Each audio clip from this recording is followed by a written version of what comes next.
আল্লাহর পক্ষে কিয়ামতের দিন আমরা সাক্ষী হিসাবে দাঁড়াবো। আমরা যখন সাক্ষী হিসাবে দাঁড়াবো তো আমাদেরকে আল্লাহ মাঠে দাঁড় করাবে না, আল্লাহর পাশে স্টেজে দাঁড় করাবে। কিন্তু সত্য তো এটা, হিসাব কিতাব তো হবে, ঠিক না? কি হবে না? হ্যাঁ, তা আমাদের নবীজি জিজ্ঞাসা করবে আল্লাহ হিসাব কিতাব কিভাবে নিবেন? আল্লাহ বলে সবারটা যেরকম নিব এরকমই নিব।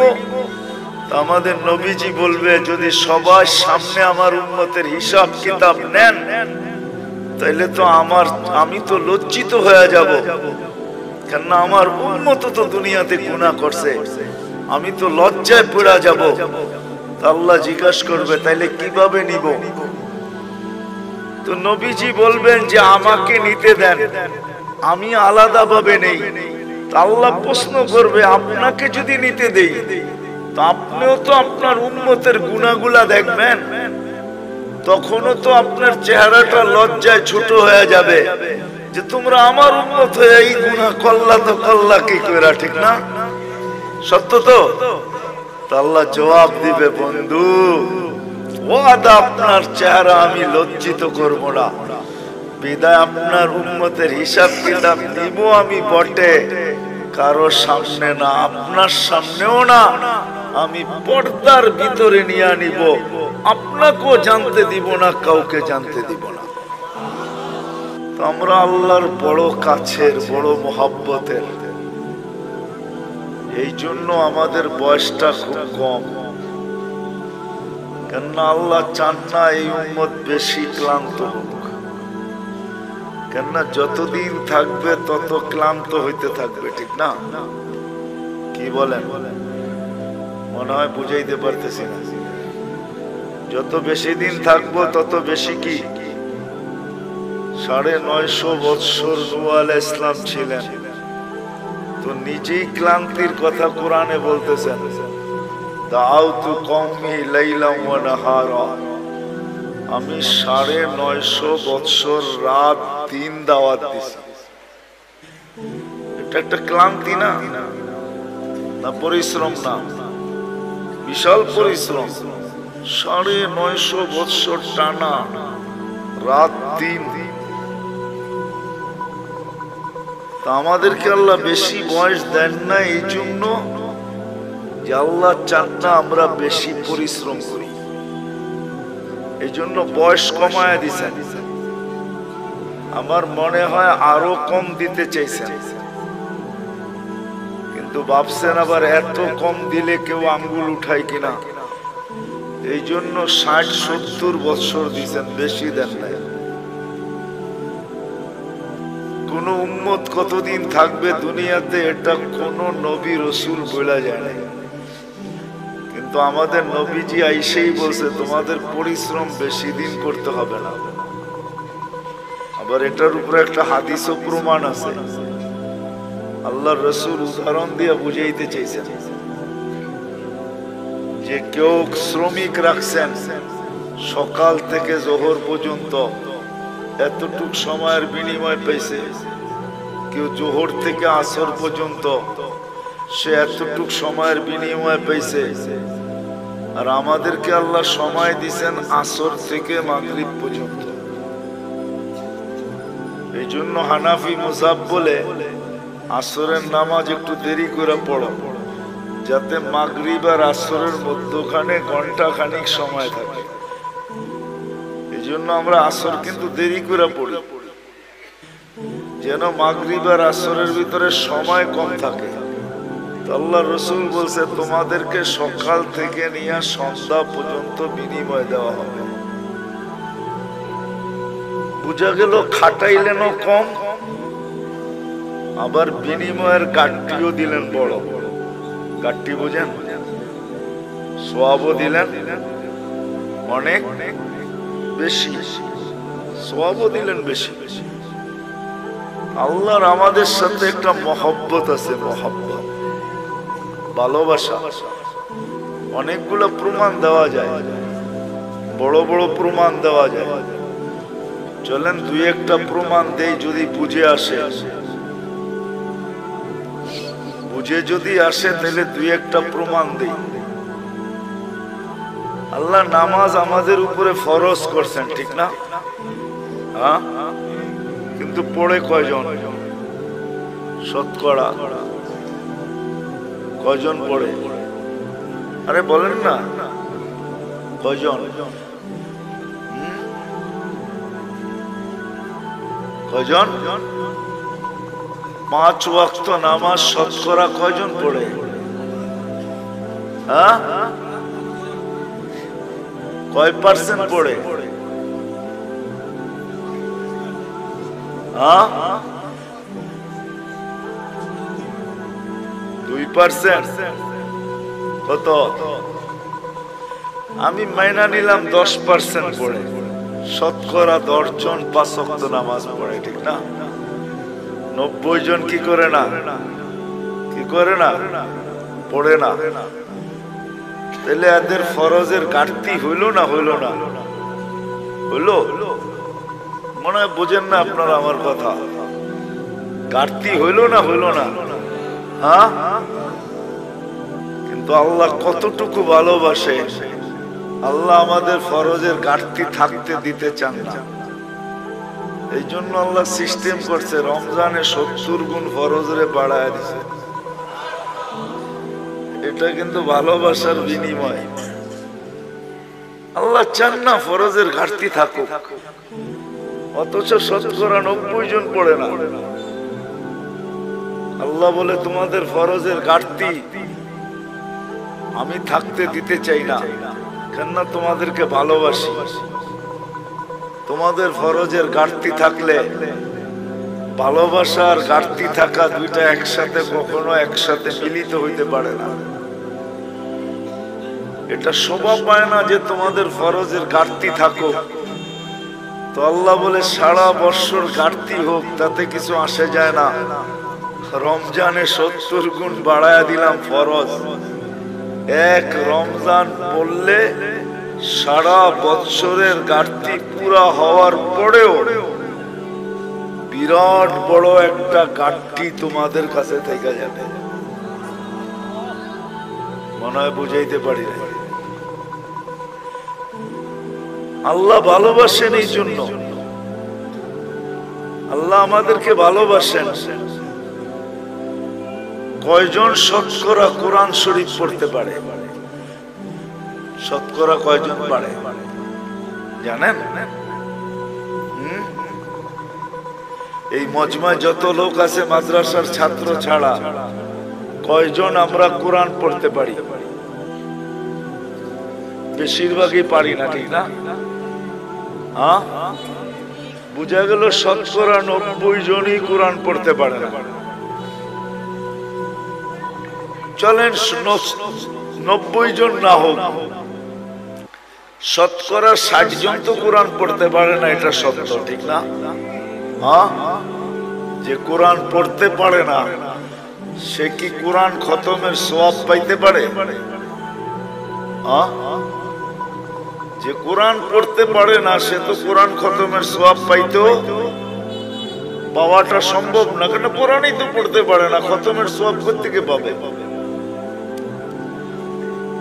কিন্তু আল্লাহ আমাদেরকে ভালোবাসেন, এই জন্য আল্লাহ বলে কোরআন তোমাদেরকে দিলাম, পড়তে পারো আর না পারো, খতমের সওয়াবের থেকে তুমি বঞ্চিত হও, এটা আমি আল্লাহ চাই না। আর এটা ভালোবাসা, এটা বুঝায়ও না যে তুমি খতমের সওয়াবের থেকে বঞ্চিত হবে। বিদায় আল্লাহ সূরা ইখলাস দিবেন যে একবার পড়বা 10 পারা, দুইবার পড়বা 20 পারা, তিনবার পড়বা,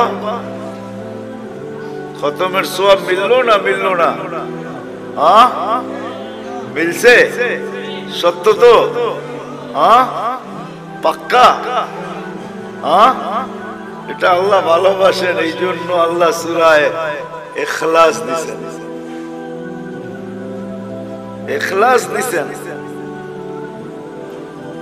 সূরা ইখলাস দিবেন। নামাজ আল্লাহ আমাদেরকে দিবেন, কিন্তু যতজনই শুনছেন নামাজ আমাদেরকে দিবেন, সবাই বলছে পড়বে কি কইরা, তাও 50 ওয়াক্ত কি করে পড়বে এরা? তো মুসা আলাইহিস সালাম আমাদের নবীজিকে বইলা কয়া কমাইতে বলছেন, কমায়া নিয়ে আসেন। তা আমাদের নবীজির কথা বুঝে আসছে, তুমি যা কমাইতে কমাইতে 5 নিয়ে আসছেন। যখন 5 আনছেন তখনও উনি বলতেছিল 5 ওয়াক্ত পড়বে না আপনার উম্মত, পড়তে পারবে না, 5 ওয়াক্ত পড়বে না। আপনি আবার কমায় নিয়ে আসেন।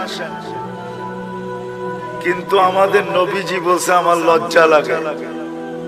কিন্তু মুসা আলাইহিস সালাম বারবার বলতেছে পড়বে না, লজ্জার দিকে তাকায় লাভ নাই, জান কমায় নিয়ে আসেন। আপনার উম্মত 5 ওয়াক্ত পড়তে পারবে না, আমি তো 2 ওয়াক্ত পড়াইতে পারি না, আপনার উম্মত 5 ওয়াক্ত পড়বে কি করে? কমায় নিয়ে আসেন। আল্লাহ ভালোবাসে, এই জন্য কানে কানে বইলা দিছে 5 ওয়াক্ত নিয়ে যান, আমি নিজে সবাইকে ডাইকা ডাইকা পড়ায় নিব।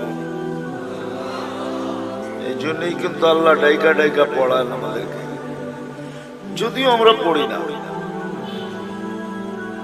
যা হোক, যেটা বুঝাইতেছিলাম, কথা কিন্তু লম্বা হবে না,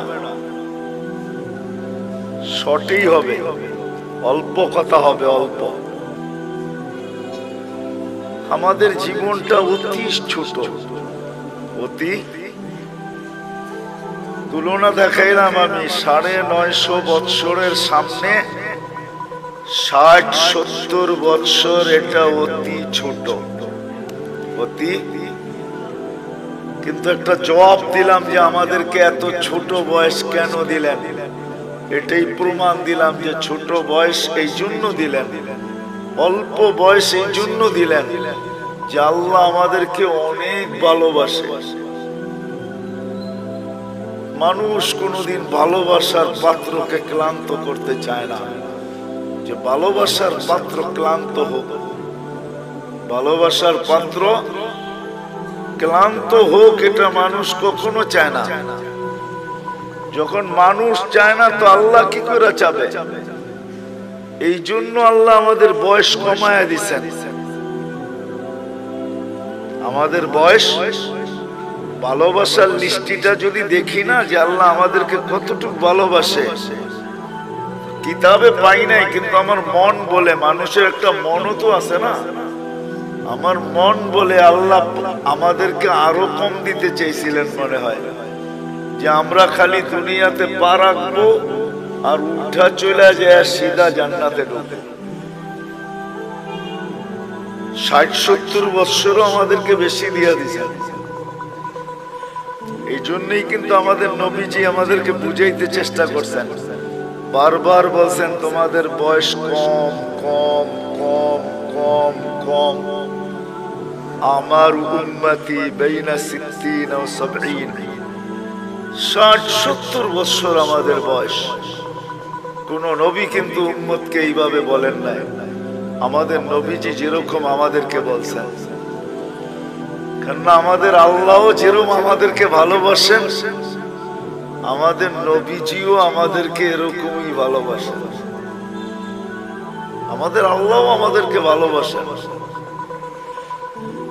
এরকম ভালোবাসেন যে কোনো উম্মতকে ভালোবাসেন।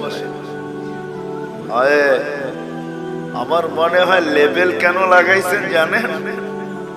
হ্যাঁ, জানেন না? জিনিসে যদি চিহ্ন না থাকে না তো সবগুলা মিলা যায়, বোঝা যায় না কোনটা কিরকম, ঠিক না? তা আল্লাহ আমাদেরকে চিহ্ন লাগাইছেন, লেবেল লাগাইছেন, কুনতুম খায়রা উম্মাহ।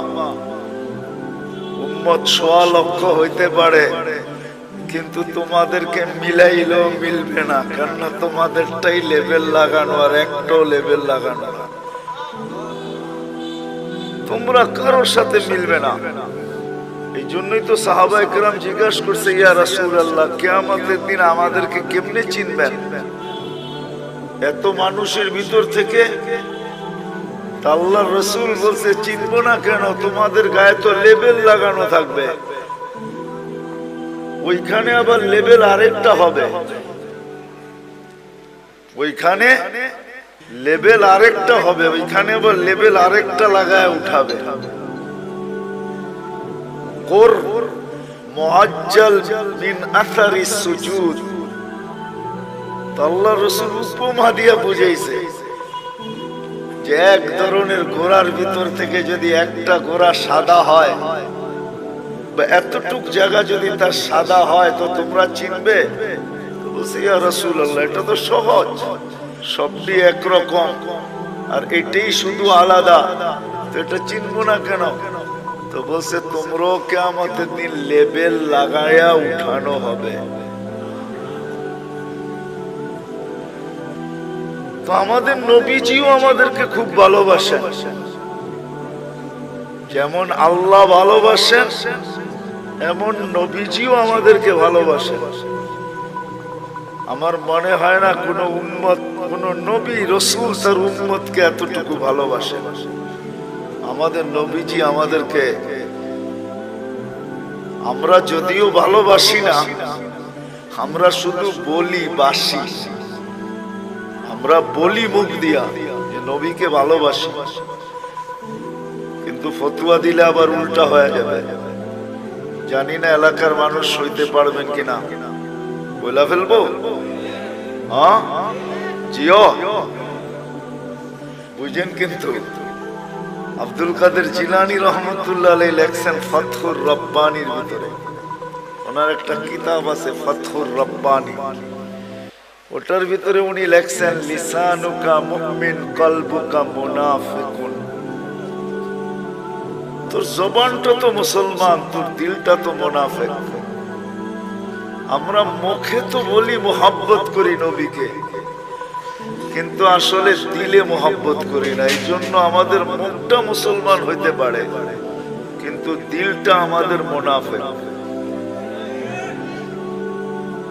আমরা মুখ দিয়ে বলি মোহাব্বত করি, কিন্তু দিল দিয়া না। কি দিয়া না? দিল দিয়া। প্রমাণ দিব? এইখানে একজনও নাই মাদ্রাসার তালেবে ইলম ছাড়া যে আমি এই বয়সে যতবার চুল কাটছি, একবার ছায়া আমি সেলুনে বলছি আজকে আমার চুলটা আমার রাসূল সাল্লাল্লাহু আলাইহি ওয়াসাল্লাম যেমন পছন্দ করতেন ওরকম ভাবে কাইটা দাও। এই শব্দগুলা বইলা চুল কাটছি জীবনে একবার। যার বয়স যতটুকু, কি কাটছেন?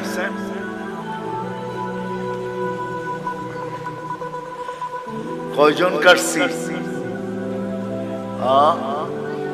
রাগ হয়ে গেলেন? তাহলে বুঝে গেল এইটা আর এটা এক না, এটা আর এটা, এটা আর এটা এক না। মহব্বত করি এটা তো বললাম, কিন্তু আমাদের জীবনে নবীজির সুন্নত কতটুকু আছে বলেন? কবির কথাই তো সত্য, তাসির রাসূল ওয়া তুযহিরু হুব্বাহু। কবির কথা আর আব্দুল কাদের জিলানী রহমতুল্লাহ আলাইহির কথা মিলা গেছে। তাসির রাসূল ওয়া তুযহিরু হুব্বাহু, রাসূলের মহব্বত করো এটা তো বলো, কিন্তু সর্বক্ষেত্রে নবীর বিরোধিতা করো, সুন্নতকে মানো না। তো কবি বলে তুমি যে কেমন মহব্বতকারী এটা আমার বুঝেই আসলো না, যে এটা আবার কেমন মহব্বতকারী, বলো তো মহব্বত করি। তো আমাদের আল্লাহও আমাদেরকে মহব্বত করেন, এই জন্য বয়স আমাদেরকে বেশি দেন নাই, কেননা মহব্বতের পাত্র বেশি ক্লান্ত হোক এটা কেউ চায় না। যার ঘরে মেয়ে নাই, শুধু ছেলে আর ছেলে, তো এক সময় স্বামী স্ত্রী দুইজন মিলা বলে মেয়ে নাই, কি হয়েছে? ছেলে তো আছে, ছেলে দিয়া মেয়ে নিয়ে আসবো আর মেয়ের মতো পালবো। জিও, বুঝে আসতেছে? তখন শাশুড়ি আর বউদেরকে কাজ করতে দেয় না, কেন? মহব্বত করে। আল্লাহ আমাদেরকে মহব্বত করেন, এই জন্য বয়স দিচ্ছেন কম। আমরা বেশি খাটি, এটা আল্লাহ চায় না। আমি প্রমাণ দিছি, আরো কয়েক ডজন না কয়েক শত ডজন দেওয়া যাবে। আমাদের নবীজিও আমাদেরকে মহব্বত করেন। যদি মহব্বত না করতেন তাহলে আল্লাহ বলতেন না হারিসুম বিল মুমিনিন রাউফুর রহিম। এই শব্দগুলো আল্লাহ কোনোদিন বলতেন না। আমাদের নবীজিও আমাদেরকে মহব্বত করেন। যদিও আমরা নবীকে মহব্বত করি না, আমি তো একটা প্রমাণ দেখাইলাম, একজন ছাড়া আর কেউ হা বলতে পারলো না। আমরা নবীকে মহব্বত করি না, নবীজি আমাদেরকে মহব্বত করেন। নবীজি আমাদেরকে মহব্বত করেন।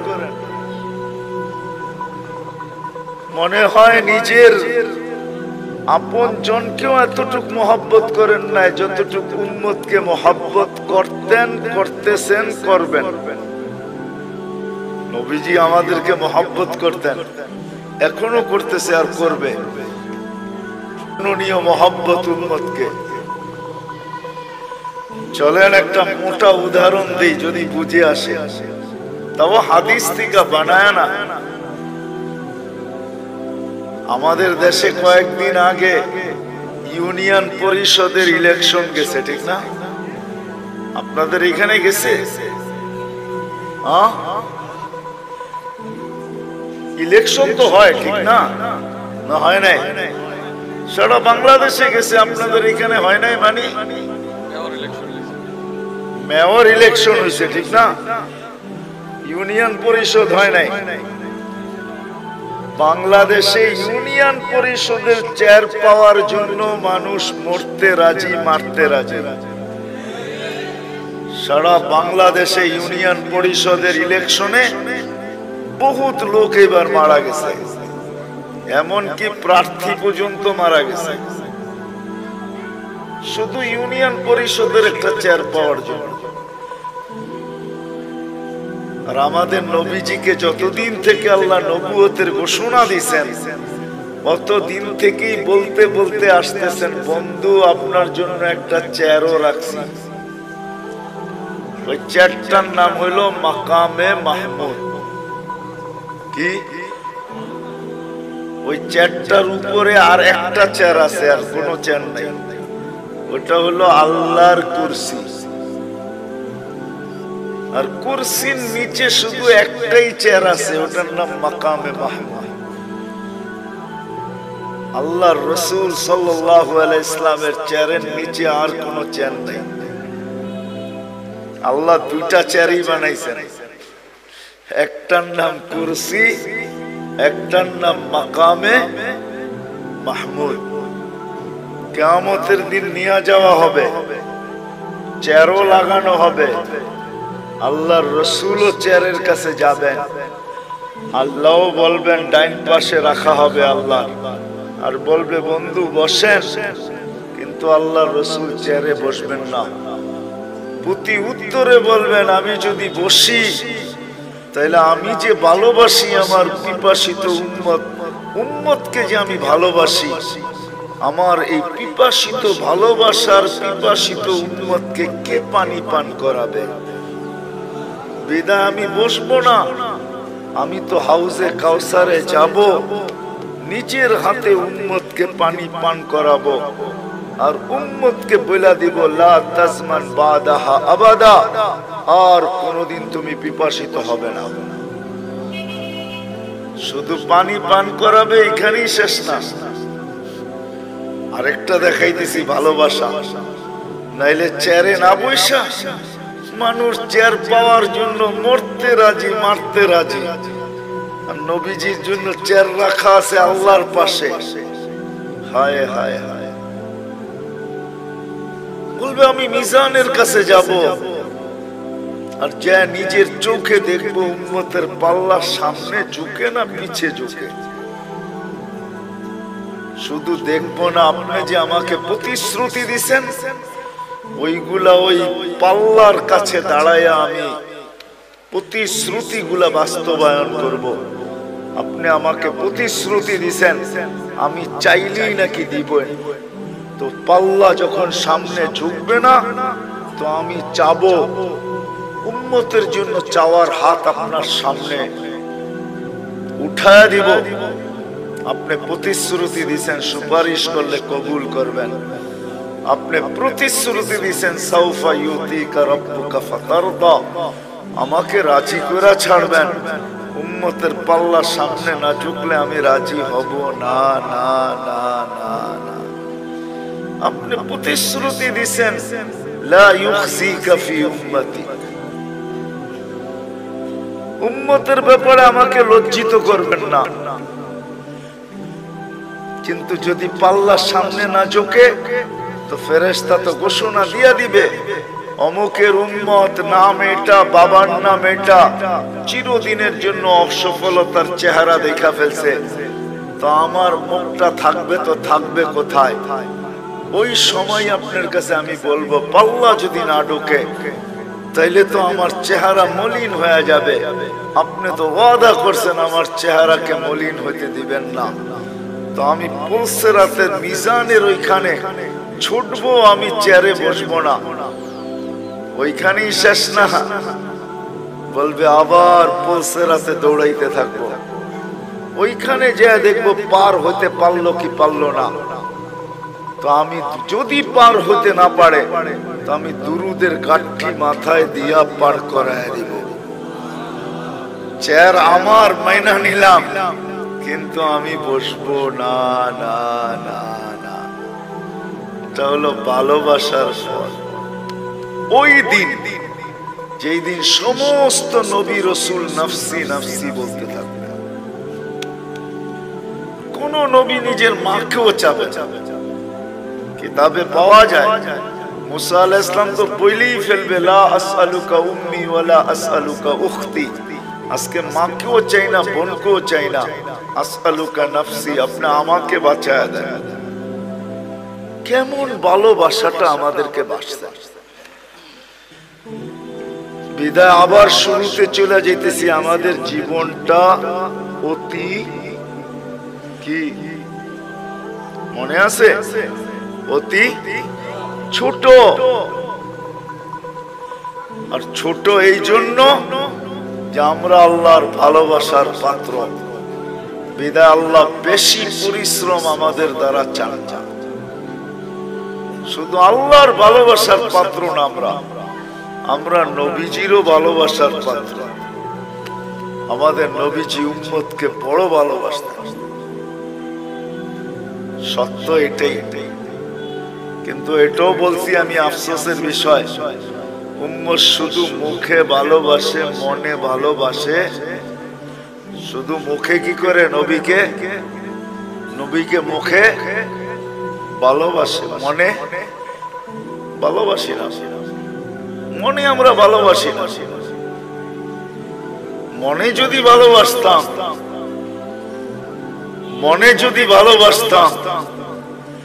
তাহলে আমি প্রমাণ দিলাম, তাহলে সবাই হাত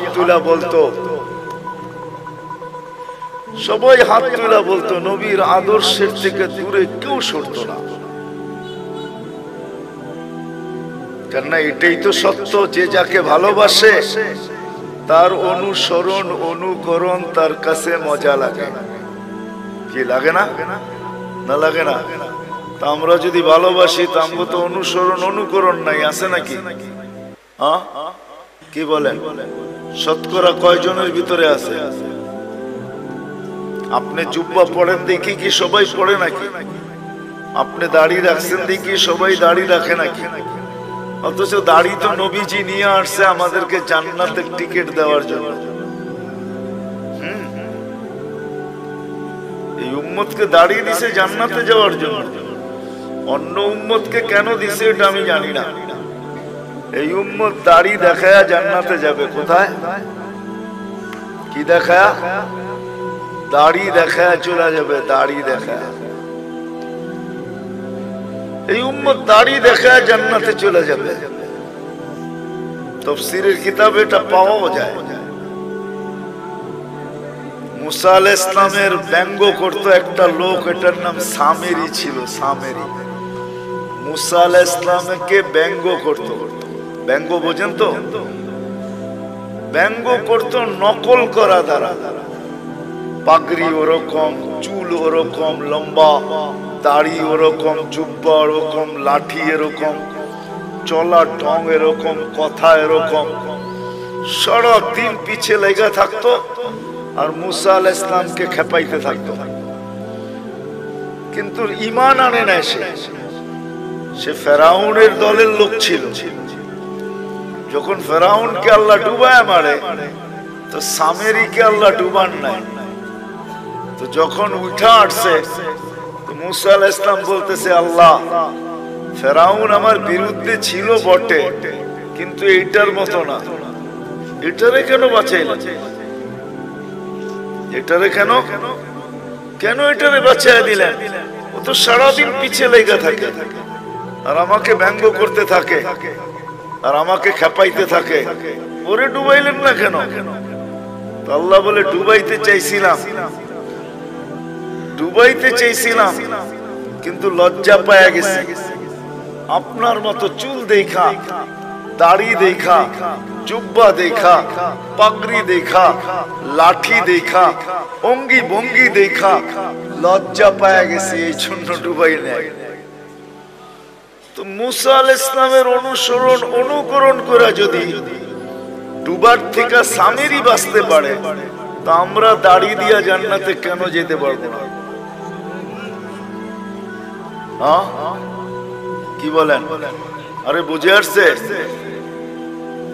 আল্লাহ দাড়ি দিয়েছিলেন জান্নাতে যাওয়ার জন্য, আর পাইকা গেলে তো কোনো কথাই নেই। এটা তো সিল লেগে যাবে যদি পাইকা গেল। কিতাবে আছে মুহাদ্দিসে জামানার সবচেয়ে বড় মুহাদ্দিস মারা গেছেন। সঙ্গীরা সাথীরা স্বপ্নে দেখছেন, জিজ্ঞাসা করছে, কি করা হলো তোমার সাথে, কি ব্যবহার হলো? তো বলতেছে, দাড়ি দেখায় জান্নাতে চলে গেছে।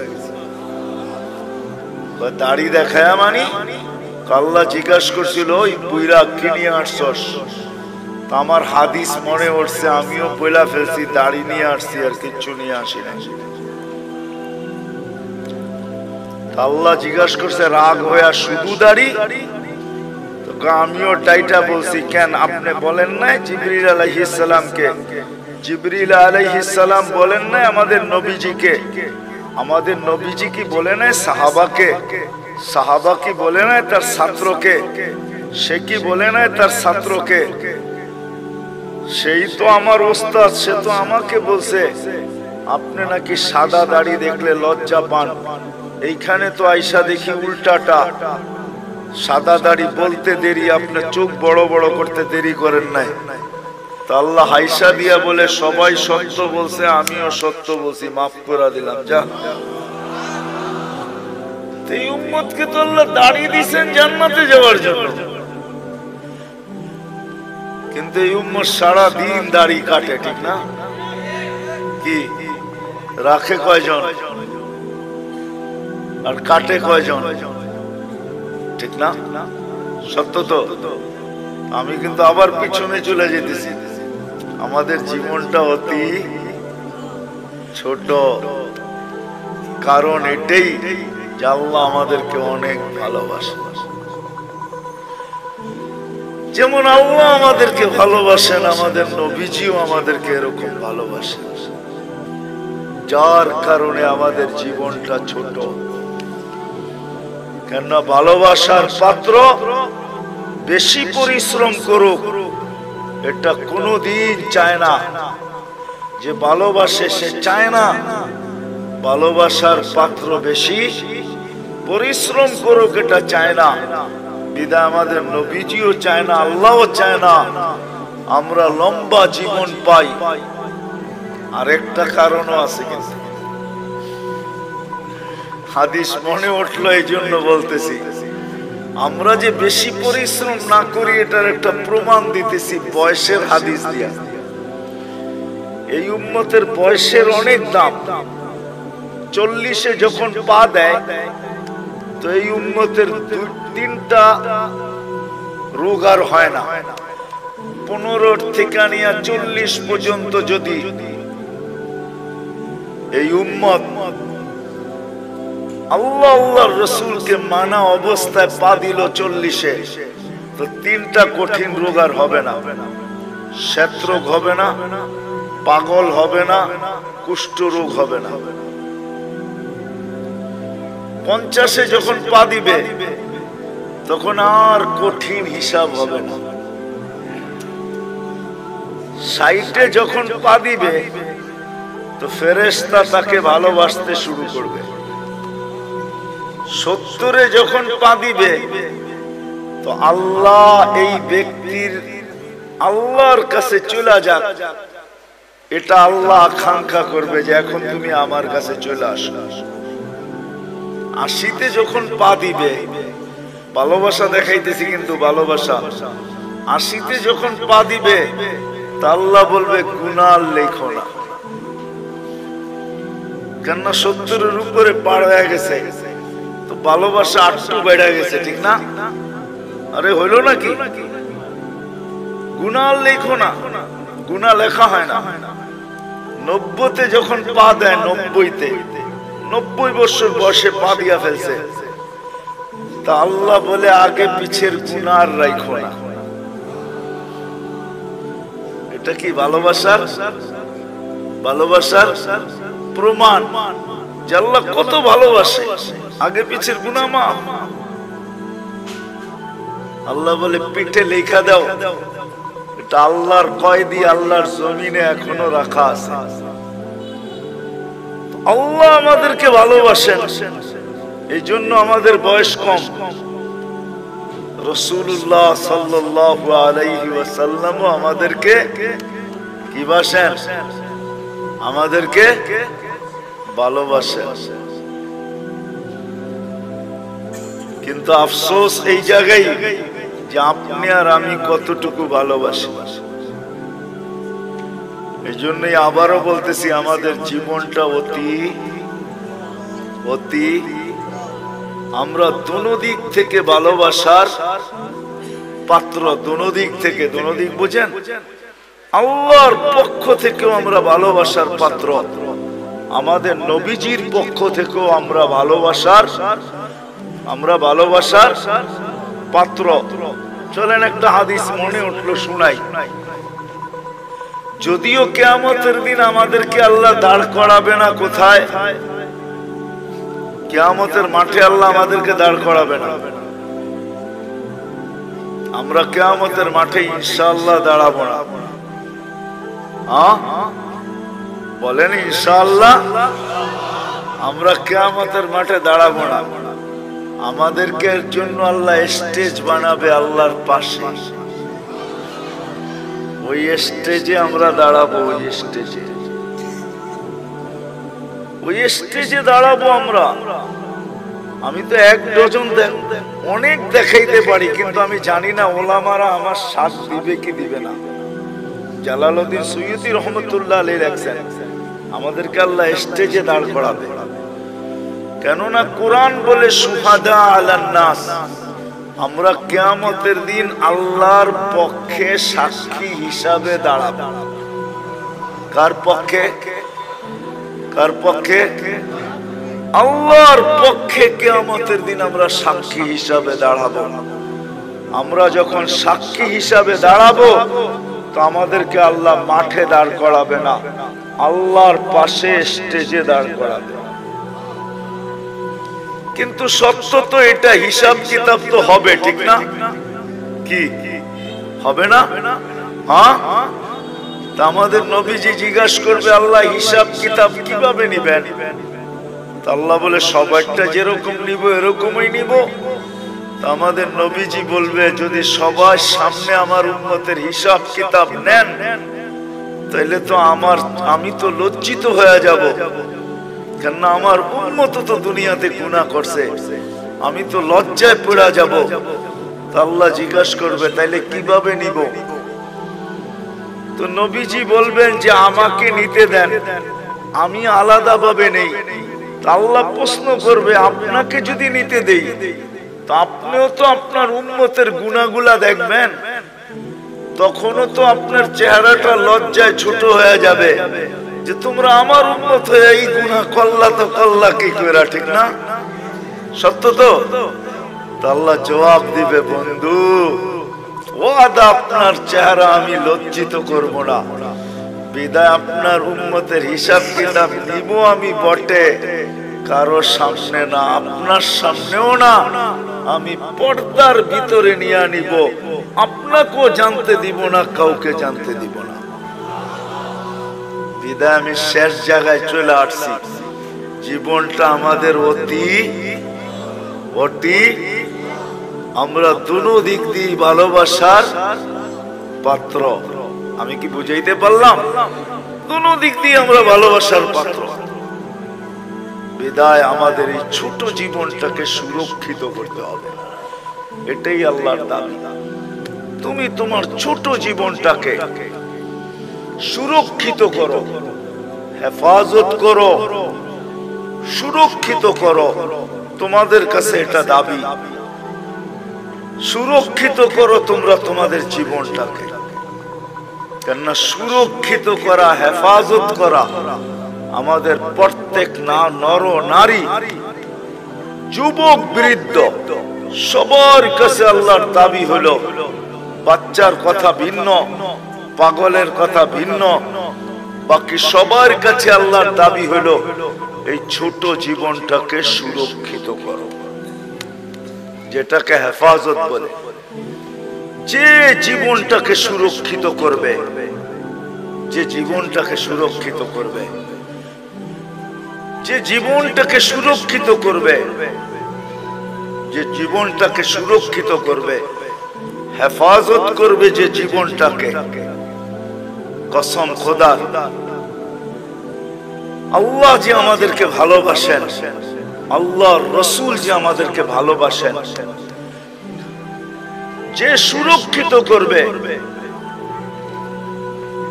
সে যেন এই ভালোবাসার মূল্য দিল। মূল্য শুধু নিজের মূল্য অর্জন করলো না, সে যেন এই দুজনের ভালোবাসার মূল্য দিল, যে আল্লাহ আপনি যে আমাকে ভালোবাসেন, এই জন্য আমি আমার জীবনটাকে সুরক্ষিত করলাম।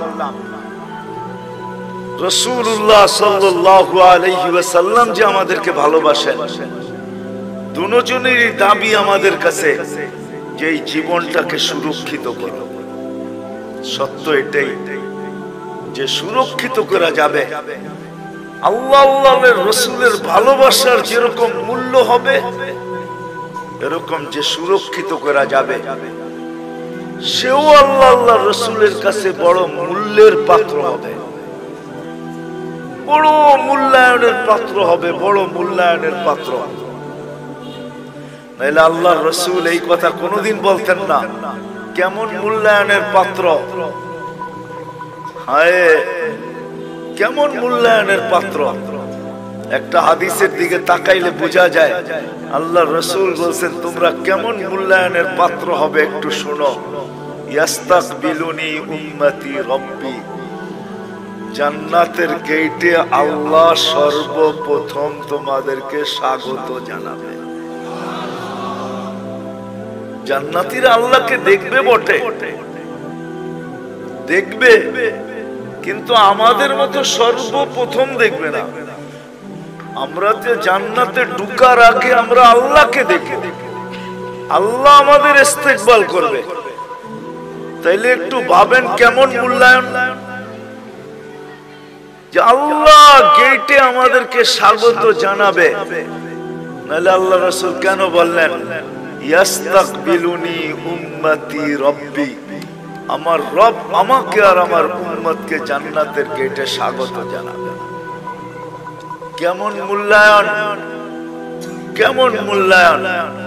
আল্লাহ নিজেই বলতেছে, আল জান্নাতু মুহাররামাতুন, জান্নাত সমস্ত উম্মতের জন্য হারাম, সমস্ত উম্মতের জন্য, যতক্ষণ পর্যন্ত আমার প্রিয় পাত্র উম্মতে মুহাম্মাদি না ঢুকবে।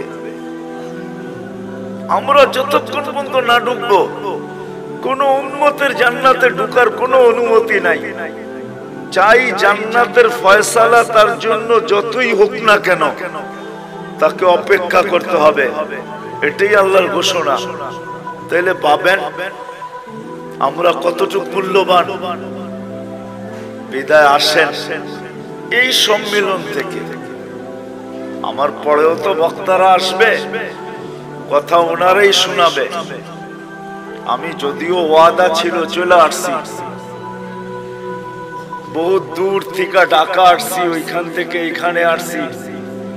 শরীর যদিও এখন অনুমতি দেয় না। এই মজমার থেকে, সম্মেলন থেকে আমরা প্রতিজ্ঞা করি আমাদের জীবনটা কিন্তু ছোট, অতি ছোট। আর ছোট কেন এটা আমি দেখাইলাম যে আমরা আল্লাহর বড় প্রিয় পাত্র, আল্লাহর রসুলের বড় প্রিয় পাত্র। বিদায় আল্লাহর রসুল চান যে আমরা আমাদের জীবনটাকে সুরক্ষিত করি। যুবক যৌবনকে সুরক্ষিত করুক, নারী নারীত্বকে সুরক্ষিত করুক, পুরুষ পুরুষত্বকে সুরক্ষিত করুক, গরিব দারিদ্রতাকে সুরক্ষিত করুক। যে অবস্থানে আছে সে নিজেকে সুরক্ষিত করুক। কেননা আমরা দুই দিক থেকে প্রিয় পাত্র। আল্লাহ চান না যে আমরা কিয়ামতের দিন প্রিয় পাত্রের উল্টাটা না হই। এই জন্য আল্লাহ চান আমরা আমাদের জীবনটাকে সুরক্ষিত করি। কিন্তু সুরক্ষিত সহজে কিভাবে করব? কিভাবে সহজে সুরক্ষিত করব? প্রত্যেক ব্যক্তি কিভাবে করবে? যুবক কিভাবে করবে? নারী কিভাবে করবে? পুরুষ কিভাবে করবে? প্রত্যেক ব্যক্তি, প্রত্যেক অবস্থানওয়ালা, পেশাওয়ালা, বাসাওয়ালা, রংওয়ালা, কালারওয়ালা, প্রত্যেক ব্যক্তি কিভাবে সুরক্ষিত করবে? আল্লাহ মুহাম্মদুর রাসূলুল্লাহ সাল্লাল্লাহু আলাইহি ওয়াসাল্লামের মাধ্যমে আমাদেরকে এটা শিখাইছেন যে আমরা কিভাবে সুরক্ষিত করব। এজন্য আমি দুই চারটা দেখাইছি আপনাদেরকে। এটাও কিন্তু সুরক্ষিতর একটা। যদিও এই মজমায় কেউ নাই যে প্রতিদিন এক খতম কোরআনের নিয়তে 3 বার সূরা ইখলাস পড়ে। এরকম কয়জন আছি আমরা এখানে? প্রতিদিন এক খতম কোরআনের সওয়াব আমার আমলনামায় আসুক, এই নিয়তে ডেইলি সূরা ইখলাস 3 বার পড়ি, এরকম কয়জন আছে? আমার কথা বোঝেন, তারপরে হাত উঠায়েন। প্রতিদিন পড়ি, প্রতিদিন কন্টিনিউ আমি ডেইলি পড়ি, এই নিয়তে যে কোরআন পড়তে পারি না তাতে কি আসে যায়, আমি ডেইলি এক খতম কোরআনের সওয়াব আমার আমলনামায় নিতে চাই। এই নিয়তে আমরা কয়জন পড়ি? এটাও কিন্তু জীবন গুছানোর, সুরক্ষিত করার একটা পন্থা আল্লাহ দিয়েছেন। একটু আগে দেখাইলাম না নামাজ, যে ফরজের ঘাটতি এই উম্মতের না থাকুক। কেননা ফরজের ঘাটতি যদি থাকলো তাহলে আর জীবনটা গুছানোর কোনো রাস্তা থাকবে না। এই জন্য আল্লাহ নামাজ দিছেন বটে, কিন্তু ঘাটতি কিভাবে পূরণ হয়? কেননা আপন জনের ঘাটতি যদি পুরা না হইলো তাহলে কিয়ামতের দিন কেউ বলেও তো ফেলতে পারে যে লেবেল লাগায় তো দুনিয়াতে পাঠাইলেন খায়রা উম্মাহ, এখন তো আমরা দেখি ফরজ পুরাটাই নাই, পুরাটাই খালি। এদেরকে খায়রে উম্মতের লেবেল লাগায় পাঠাইলেন, ফরজের পুরা ঘাটতি। তো আল্লাহ ওটাকে পূরণ করার জন্য রমজানকে 70 গুণ বাড়ায় দিয়েছেন। আল্লাহ চান না। এই জন্য মুহাম্মদুর রাসূলুল্লাহ সাল্লাল্লাহু আলাইহি ওয়াসাল্লামকে আল্লাহ পাঠাইছেন। আর নবী আসছেন, চলে গেছেন, আমাদেরকে শিখায় গেছেন, আদর্শ দিয়া গেছেন। আল্লাহ নিজেও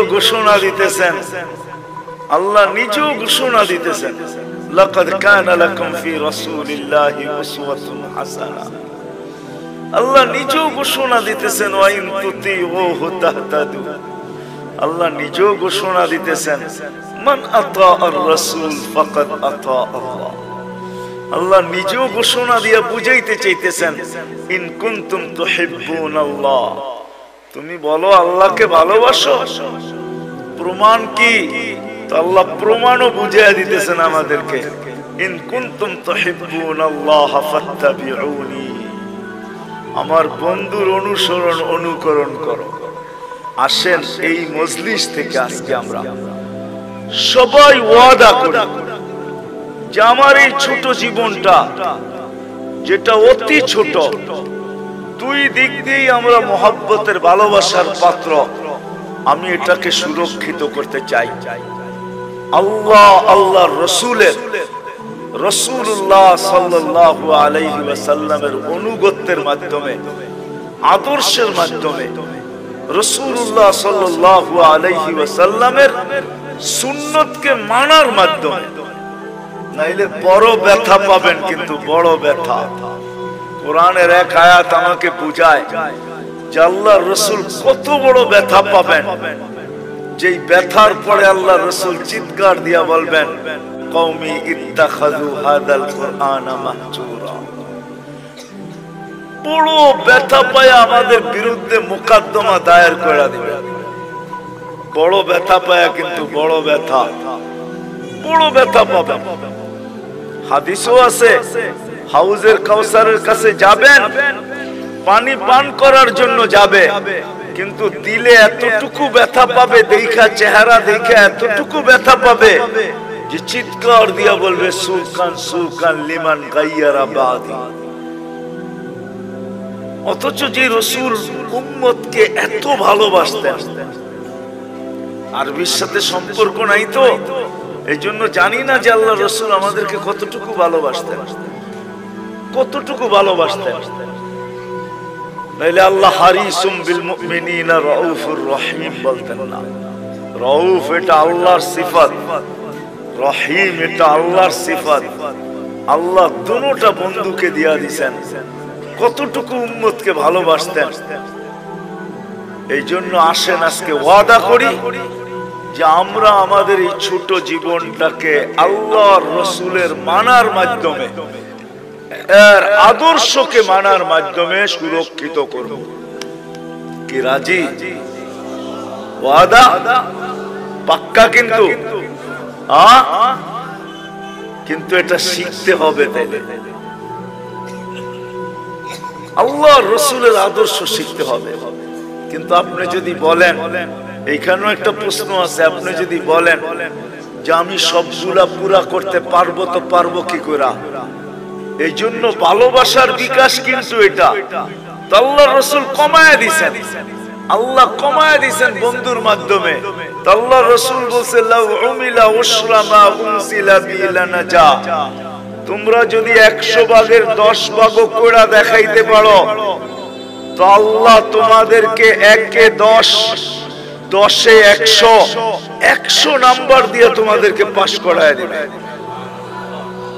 আরো নিচে নেমে আসছেন, বলছে শোনো শোনো শোনো শোনো, যদি ঈমান তোমাদের ভিতরে থাকলো, ঈমান যদি নিখুঁত হইলো, 100 ভাগের 10 ভাগও যদি না পারলে, একটা সুন্নাত ধরেও যদি ঝুলতে ঝুলতে কবরে চলে আসলে, মান তামাসসাকা সুন্নতি ইনদা ফাসাদি উম্মতি, যেই সময় চতুর্দিকে ফিতনার ফাসাদ চলতে থাকবে, যেই দিকে সর্বশ্রেষ্ঠ মানুষ, কেমন ফিতনা আপনি ভাবেন, কেমন ফিতনা? একটা উদাহরণ, কারো বিরোধিতার জন্য না, উদাহরণ। যেই মানুষটাকে আল্লাহ সৃষ্টির ভিতরে সবচেয়ে সেরা বলতেছে, কেমন গুটগুটে ফিতনা, ওই মানুষটা নিজেকে সৃষ্টির ভিতরে নিকৃষ্টতম। আমাদের প্রবাদ বাক্যে সবচেয়ে দুষ্ট মানুষরে কি বলে? বানর বলে, বানর, বান্দর, ঠিক না? সবচেয়ে দুষ্টটারে কি বলে? হ্যাঁ, তাহলে কেমন বড় ফিতনা, কেমন গুটগুটে ফিতনা। যে মানুষটাকে আল্লাহ সৃষ্টি সেরা বলেও ঘোষণা দিলেন, কেমন ফিতনার শিকার যে ওই মানুষটা নিজেকে সৃষ্টির ভিতরে সবচেয়ে যেটা দুষ্ট বানর, নিজেকে বানর বলতে এখন রাজি হইতেছে, আমি বানর। মানে বুঝাইতে পারি না। হ্যাঁ, আল্লাহর রাসূল বলতেছে এরকম ফিতনার সময় যে একটা সুন্নতকে ধরা ঈমানের সাথে কবরে আসবে, আল্লাহ তাকে 100 শহীদের মালা পরায়া স্বাগত জানাবে। তাহলে আসেন আজকে ওয়াদা করি, শুধু মুখে মুখে ভালোবাসা বললে হবে না, ঠিক না? তাইলে ওই প্রবাদ বাক্যই সত্য হবে, মোহ মে শেখ ফরিদ ভূগোল মে, মানে আপনাদের সিলেটে এই প্রবাদ বাক্য নাই, ঠিক না? মোহ মে শেখ ফরিদ ভূগোল মে কি, মুখে তো শেখ ফরিদ বলে ভূগোলের মধ্যে ইট রাখা। একটা প্রবাদ বাক্য আছে, মোহ মে শেখ ফরিদ ভূগোল মে ইট। এরকম যেন না হয় যে মুখে তো বলি নবীকে মহব্বত করি কিন্তু বাস্তবে প্রদর্শন করি না। তাইলে আমারও এরকমই হবে যে আমি মুখে তো শেখ ফরিদ বলি কিন্তু ভূগোলে ইট নিয়ে দাঁড়ায় আছি, পাইতে দেরি মাথায় মারতে দেরি করব না। আমাদের দশা এরকমই হবে। বিদায় আসেন, জীবনটা অতি ছোট, দুই দিক থেকেই আমরা প্রিয় পাত্র, এটাকে সুরক্ষিত করা দোনোজনের পক্ষ থেকে দাবি। আর সুরক্ষিত কিভাবে করব, এটার জন্যই মুহাম্মাদুর আল্লাহর রাসূলের আদর্শ। আসেন শিখবো তো পাক্কা। কার কাছ থেকে শিখবেন? নেটের থেকে? কার থেকে? হক্কানি আলেম আর আল্লাহ ওয়ালাদের থেকে, হক্কানি আলেমদের থেকে। এখন তো হক্কানি আলেম দেখানোর সময় আমার নাই, নাইলে আপনাদেরকে বুঝায় বলতাম যে হক্কানি আলেম কারা। এদের কাছ থেকে শিখেন। হ্যাঁ, এদের কাছ থেকে শিখেন। কিতাবে আছে হক্কানি আলেম কারা, এই জন্য কিতাবে নিষেধ করছে লা তাজলিসু ইনদা কুল্লি আলেম ইল্লা আলিমুন ইয়াদউকুম মিন খামসিন ইলা খামসিন।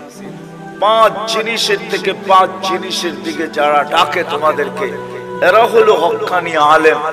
এদের কাছ থেকে শিখো, নবীর আদর্শ শিখো।